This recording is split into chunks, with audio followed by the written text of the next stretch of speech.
If you've touched Hollow Knight Silksong this week, you've probably asked the same question everyone else has. Is this game just hard, or too hard?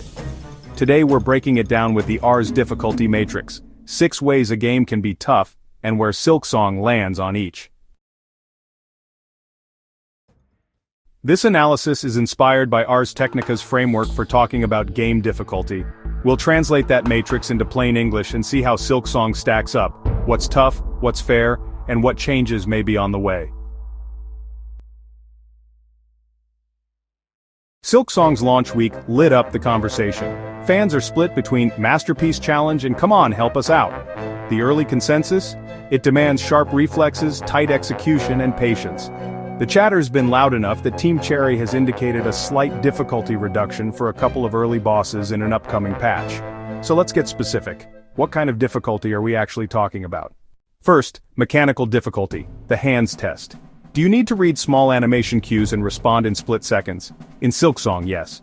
Bosses fire off fast, screen-filling patterns with short telegraphs. You don't get a universal panic dodge that grants you invincibility through almost anything. Instead, you have to move to the right part of the arena with the right timing and squeeze in damage during tiny counter windows. Platforming raises the bar too. Those diagonal downward slashes for mid-air bounces, early on, they arc forward, which means your spacing has to be clean. Later upgrades, like float or mid-air dash, widen your margin for error, but the early game asks a lot.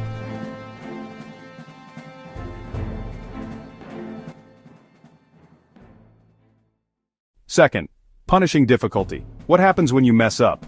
Silksong won't boot you to the very beginning. Save points exist, but they can be spaced far apart, so deaths often mean multi-minute runbacks through dangerous rooms. Enemies hit hard and bosses are sponges.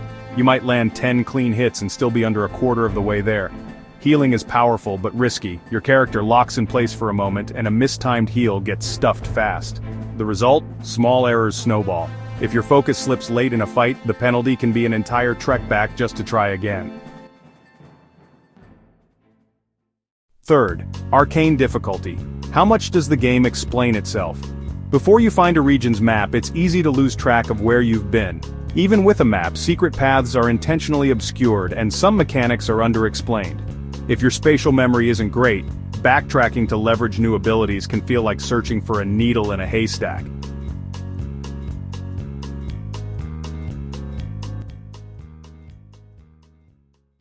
Fourth, grindable difficulty. Can you out-prepare challenges? Silksong rewards exploration with health, tools, and move upgrades. Optional detours can meaningfully ease future bosses, and required upgrades make earlier areas feel breezier when you revisit. But this isn't an RPG where grinding to level 99 trivializes the final boss. Even with upgrades, you still need to execute dodge and counter fundamentals.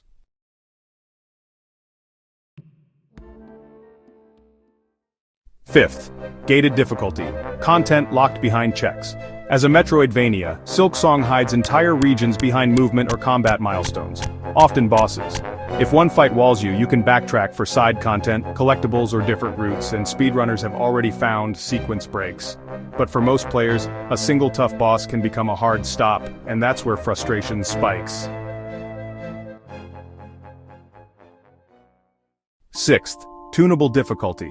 Can you choose an easier path?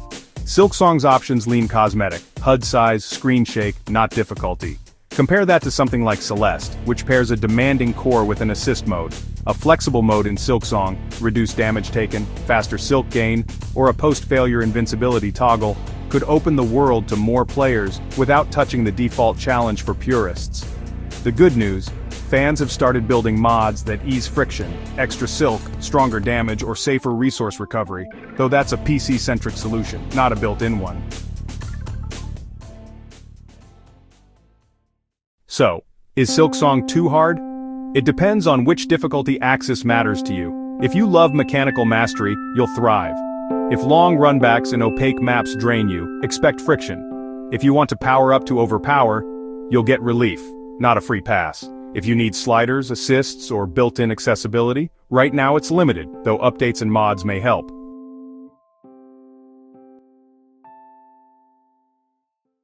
A few practical tweaks to smooth the ride. Learn 2 safe heals per boss. Identify patterns that reliably buy time.